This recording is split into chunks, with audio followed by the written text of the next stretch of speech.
السلام علیکم ورحمۃ اللہ وبرکاتہ۔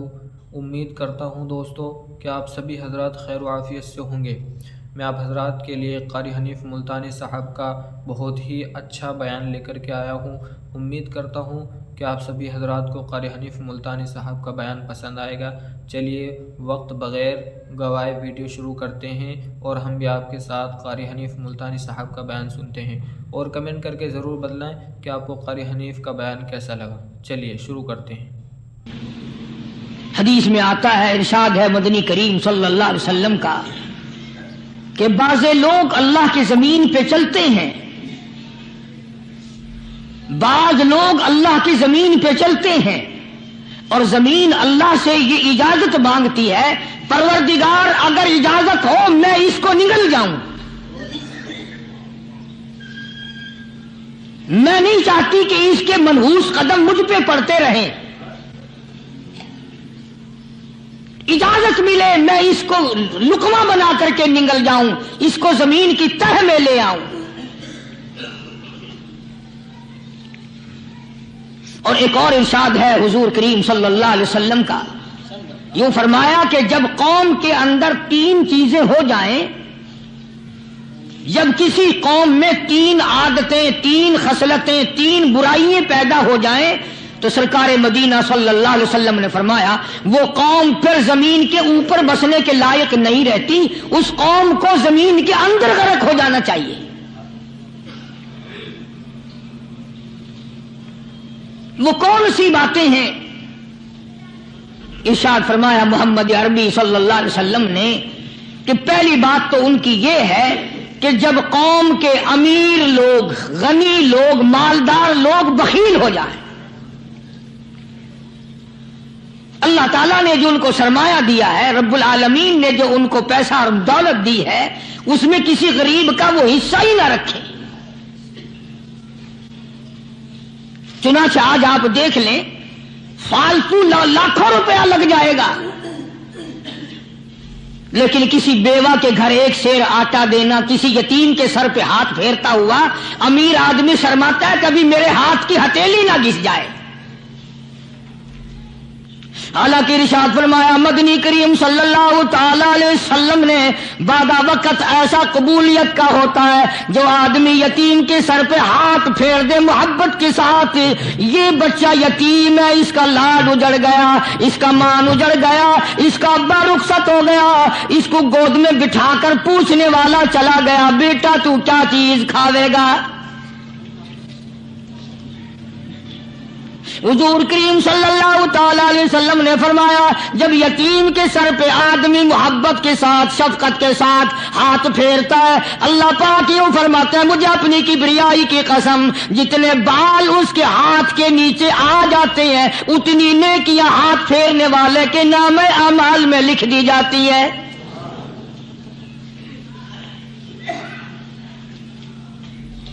مگر ہمارے یہاں دستور نہیں، غریب کو مارو اور نیچا کرو اسے۔ جناب مدنی کریم صلی اللہ تعالی علیہ وسلم تشریف لے جا رہے ہیں، راستے میں کچھ بچوں کو کھیلتے ہوئے آپ نے دیکھ لیا، بڑے خوشی سے چھلانگے لگا رہے ہیں، بچے کھیل رہے ہیں، ایک بچہ دیوار کے ساتھ بالکل مونچھا غمزدہ پریشان کھڑا ہے۔ حضور کریم صلی اللہ تعالی علیہ وسلم کی نگاہ مبارک اس بچے پہ پڑ گئی، آپ نے قریب تشریف لا کر اس سے پوچھا او بچے، سارے بچے کھیل رہے ہیں تو کیوں نہیں کھیلتا؟ کہنے لگا میرا کھلانے والا دنیا سے چلا گیا، کیسے کھیلوں؟ ابا نہیں، اماں نہیں، ہر وقت پریشان رہتا ہوں، لوگوں کے دروازوں پہ چوکھٹوں پہ دھکے کھاتا ہوں۔ آپ مدنی کریم صلی اللہ تعالی علیہ وسلم نے رحمت والے ہاتھ سے اس یتیم کی انگلی پکڑی اور اپنی ساتھ پیار کرتے ہوئے تشریف لے آئے. فرمایا جناب عائشہ صدیقہ رضی اللہ تعالی عنہا سے, اللہ والی آج اللہ پاک نے تجھے بڑی غنیمت بخشی ہے, بڑی دولت دی ہے, عید کا دن ہے, میں عید کی نماز کے لیے جا رہا تھا, بچے سارے خوشیاں منا رہے تھے, یہ بچہ دیکھا میں نے بڑا غم زدہ کھڑا تھا, بڑا پریشان کھڑا تھا. اب میں نے اس سے پوچھا آج عید کا دن ہے تو خوشی کیوں نہیں مناتا؟ بچہ نے جواب دیا میری خوشی منانے والے دونوں ہی چلے گئے.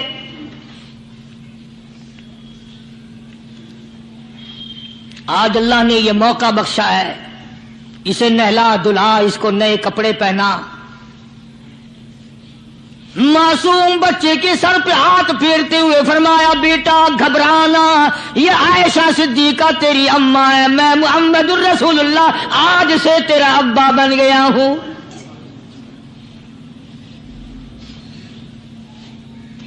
نہلایا دھلایا, کھلایا پلایا, ہنسایا, اسے بلایا ساتھ لے کر.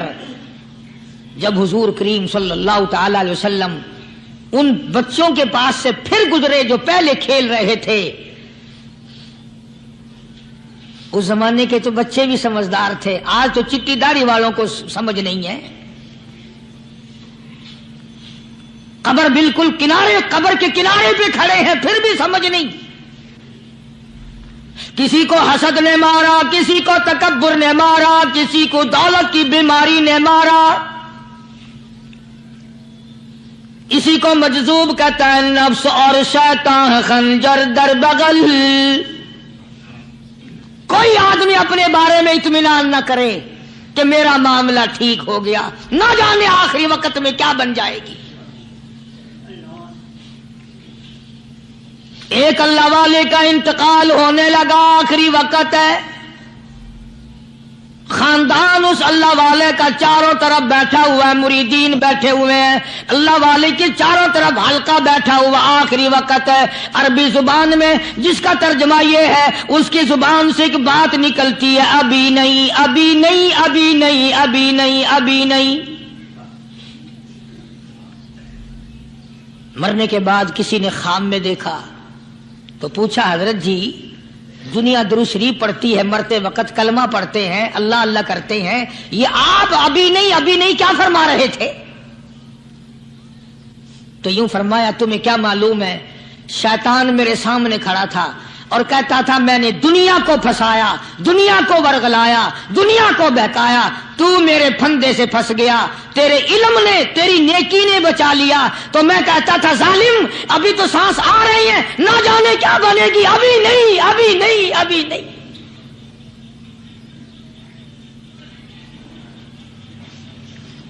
اسی کو مجذوب کہتا ہے کیا معلوم کیا بن جائے گا, کس حال میں دم نکلے گا, رات کو کیا ہو جائے گا, دن کو کیا بن جائے گا. فرمایا نفس اور شیطان ہے خنجر در بغل,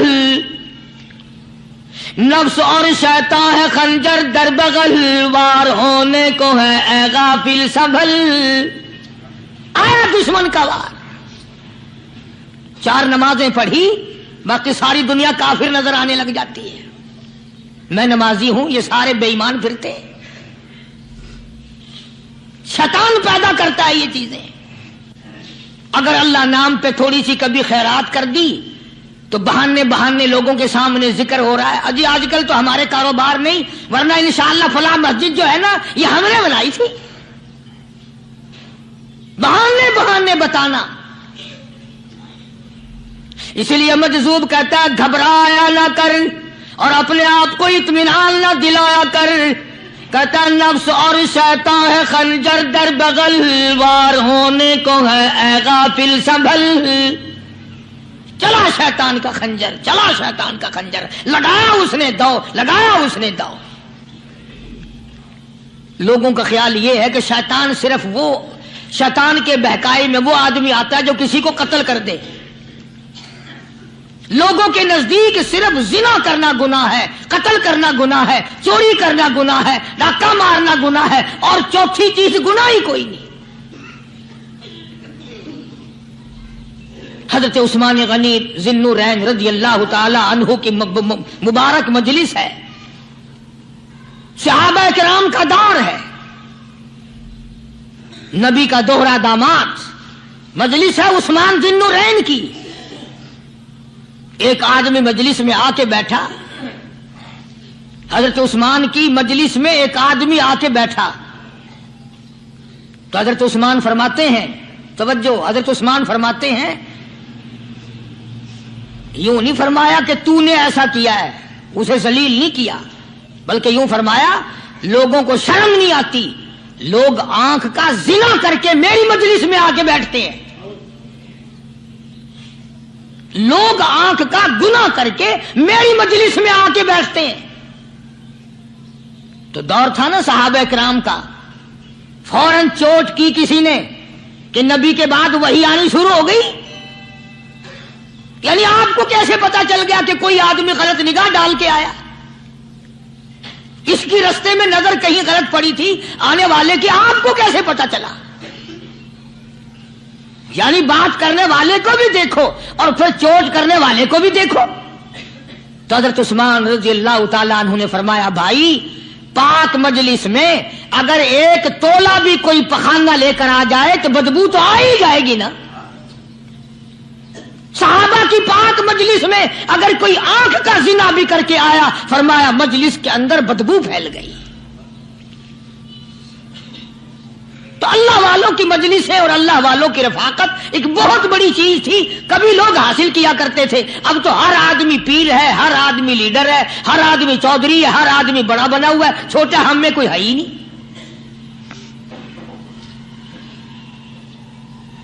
اور ان ولیوں کی بھی الگ الگ بیچاروں کی رمزیں ہوتی ہیں. علماء کرام نے لکھا ہے، حضرت خواجہ باقی باللہ رحمت اللہ علیہ دلی میں مزار ہے، بہت بڑے بزرگ گزرے ہیں. دیکھو میں ذکر خیر کر رہا ہوں نا، کئی لوگ تمہیں نکلتے ہوئے ٹانگے والے، گھوڑے والے، رکشے والے کہتے ہیں قاری علی ولیوں کو نہیں مانتا. میں یہ ذکر خیر ولیوں ہی کا تو کر رہا ہوں. بات صرف اتنی ہے، تمہیں اچھی لگے یہ بری لگے، میں ننگوں کو نہیں مانتا. میرے نزدیک ولی وہ ہے جس کی رگ رس سے، نس نس سے، خون کے قطرے قطرے سے، ہر ادا سے، ہر سنت سے، ہر طریقے سے محمد عربی صلی اللہ علیہ وسلم کی سنت زندہ ہوتا ہو. میں اس کو ولی نہیں مانتا جو کپڑوں سے ننگا پھرتا ہو.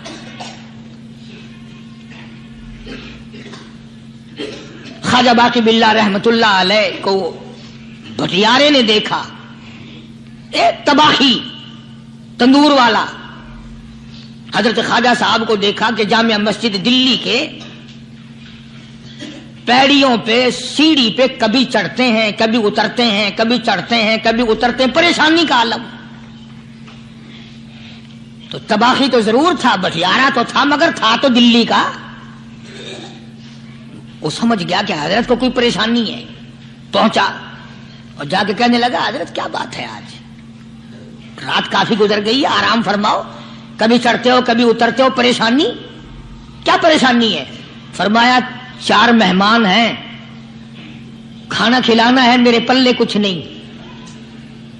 اندازہ لگاؤ، ابھی ابھی ولی یہ کہہ رہا کہ میرے پلے دھیلا دمڑی کچھ نہیں، 4 مہمان ہیں، شرمندہ ہوں ان کو کھانا کھلانے کے لیے. تو وہ کہنے لگا، حضرت یہ کون سی فکر کی بات ہے، میں بھی لاتا ہوں. وہ کھانا لایا اور حضرت کے مہمانوں کو کھانا کھلایا. کھانا کھا لیا، فارغ ہو گئے. دیکھو ولی کی بات، ابھی تو کہتا تھا کہ روٹی نہیں ہے، اور ابھی ابھی وہی ولی کہتا ہے بٹیارے کا ہاتھ پکڑ کے مانگ کیا مانگتا ہے، مانگ کیا مانگتا ہے. اب تیرے جیسا اگر وہاں ہوتا تو کہتا کہ جی کوئی گورنری شرمنری دلاؤ، اسمبلی کی ممبری دلاؤ. کوئی تھوڑے علاقے کا ڈھیر سیاح ہو گیا تو آخیا کہ جی میں کو بئی پر نہ دو، پہلی پرانی تھی گئی ہے، ہوں میں کو کوئی نوی لاوی چا پر نہ ہو. یہ شے منگنی ہے، اور کیا منگیا. خواجہ باقی باللہ رحمت اللہ علیہ بٹیارے کا ہاتھ پکڑے کھڑے ہیں، فرمانے لگے مانگ کیا مانگتا ہے. وہ تباہی بھی دلی کا تھا نا، کہنے لگا حضرت بس اللہ کا دیا سب کچھ ہے، بس آپ رہنے دیں۔ فرمایا نہیں نہیں، مانگ کیا مانگتا ہے؟ اس نے کہا حضرت پھر اگر دینے پہ ہی آئے ہو نا، اور اگر اتنا ہی دریائے کرم جوش میں ہے اور آپ دینے کا جذبہ لیے ہوئے ہیں، پھر مجھے اپنے جیسا بنا دو، اپنے جیسا بنا دو۔ کیا مانگا ہے؟ مجھے اپنے جیسا بنا دو۔ فرمایا نہیں برداشت کر سکے گا۔ کہنے لگا پھر پوچھتے کیوں ہو کیا مانگتا ہے؟ جب دینا ہی کچھ نہیں تو پوچھتے کیوں ہو؟ اگر دینے پہ آئے ہو اپنے جیسا بنا دو۔ یوں لکھا ہے کہ خواجہ باقی باللہ نے اس بٹیارے کو اپنے سینے سے لگا کر کے تھوڑا سا دبایا تھا، پٹاخ کر کے روح نکل گئی بٹیارے کی۔ بلا جو تجلیات خدا بندی بتدریج آہستہ آہستہ سینے میں آئے تھے، ان کا کرنٹ وہ یکدم برداشت کیسے کرتا؟ میرا عرض کرنے کا مقصد یہی ہے کہ ہم لوگ اپنے آپ کو کب سنبھالیں گے، اور وہ کون سا وقت آئے گا کہ ہم اس بات کے قائل ہوں گے اور تسلیم کریں گے کہ جو کرتا ہے خدا کرتا ہے، بندہ کچھ نہیں کر سکتا۔ تو میں نے اس لیے عرض کیا، مجذوب کہتا ہے نفس اور شیطان ہے خنجر در بغل، نفس اور شیطان ہے خنجر در بغل، وار ہونے کو ہے اے غافل سنبھل۔ کبھی 4 دن بیٹھ کے اللہ اللہ کر لی، تسبیح پھیر لی، تو دوسروں کو یہ تو دنیا کے دھندے میں پھنسے ہوئے ہیں، میں بہت بڑا ولی ہوں، میں بہت بڑا ابدال ہوں، مجھ سے بڑا تو کوئی نیک ہے ہی نہیں۔ یہ بہت بڑی مار ہے شیطان کی۔ اسی کو کہتا کہ نفس اور شیطان ہے خنجر در بغل، وار ہونے کو ہے اے غافل سنبھل، آ نہ جائے دین و ایمان میں خلل، آ نہ جائے دین و ایمان میں خلل، باز آ اے بدعمل۔ کچھ تو سوچ، کس کی تو پیداوار ہے؟ کس نے تجھے بنایا؟ کس نے تجھے یہ آنکھیں دی؟ کس نے یہ لب دیے؟ کس نے یہ دل دیا؟ کس نے یہ دماغ دیا؟ کس نے یہ شعور بخشا؟ کس نے یہ ساری چیزیں عطا فرمائی؟ اللہ پاک کی ذات فرماتی ہے او لوگو، مجھے بھی بڑا دکھ لگتا ہے، مجھے بھی بڑا صدمہ ہوتا ہے، میرا قہر جوش میں آ جاتا ہے جب پیاری شکل بناؤں میں، پیاری صورت بنائی میں نے، پیارا ماتھا سونی شکل بنائی میں نے، جب میری چوکھٹ کے سوا دوسروں کے دروازے پہ جا کے تو ماتھا رکھتا ہے، فرمایا میرا قہر جوش میں آتا ہے تجھے برباد کر دوں۔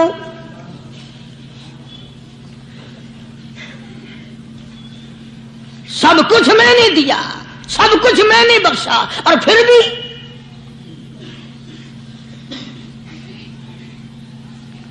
شاہ عبد القدوس گنگوہی رحمت اللہ علیہ بہت بڑے بزرگوں میں سے گزرے ہیں، بہت بڑے اللہ والے تھے۔ ایک راستے سے گزر رہے ہیں، مریدین ساتھ ہیں، حلقہ ساتھ ہے، راستے میں ایک گندگی کا ڈھیر پڑا ہوا تھا، بدبو آ رہی تھی، تو شاہ عبد القدوس نے اپنے حلقے اثر کے لوگوں سے اور مریدوں سے کہا ٹھہر جاؤ۔ حالانکہ لوگ ناک پہ کپڑا رکھ کر جلدی گزرنا چاہتے تھے، بدبو سے بچنے کے لیے تیز رفتار وہاں سے گزرنا چاہتے تھے، مگر شیخ کے کہنے پر کھڑے ہو گئے۔ شکر ہے تم نہ تم جیسے وہاں مرید بھی نہیں تھے، ورنہ کہتے کہ اے پھٹ گیا شیخ ہے، تو پتہ ہی نہیں لگتا برائی دا چنگائی دا، گندگی دے پہ کولساں کو کھڑائی کھڑے۔ شاہ عبد القدوس رحمت اللہ علیہ گنگوئی رحمت اللہ علیہ نے فرمایا او لوگو، یہ گندگی، یہ پخانہ، یہ افولت والی چیز تمہیں ایک سبق دے رہی ہے۔ وہ بڑے حیران ہوئے کہ گندگی سبق دے رہی ہے کہ ہاں یہ بدبو کا ٹھکانہ یہ سبق دے رہا ہے کہ ہاں یہ ایک سبق تمہیں پڑھا رہا ہے۔ اور وہ کیا؟ شیخ فرمانے لگے یہ گندگی تم سے کہتی ہے او لوگوں، کل سے پہلے میں مٹھائی کی صورت میں حلوائی کی تھال میں رکھا ہوا تھا، جو دیکھتا تھا اس کے منہ میں پانی آ جاتا تھا، حلوے کی صورت میں تھا، جلیبی کی صورت میں تھا، امرتی کی صورت میں تھا، اور اے گندگی کا ڈھیر لوگوں تم سے یہ کہتا ہے کل میں فروٹ والے کی ٹوکری میں رکھا ہوا تھا، اناج کی شکل میں تھا، غلے کی شکل میں تھا، پھل کی شکل میں تھا، فروٹ کی شکل میں تھا، مٹھائی کی صورت میں تھا، جو مجھے دیکھتا تھا اس کو میں پیارا لگتا تھا، میری چاہت معلوم ہوتی تھی، میری ضرورت معلوم ہوتی تھی، جو دیکھتا تھا منہ میں پانی آ جاتا تھا۔ او انسان، ایک رات تیرے پیٹ میں جانے کا اتفاق ہوا، او انسان آ دیکھ لے میرا کیا حال بن گیا۔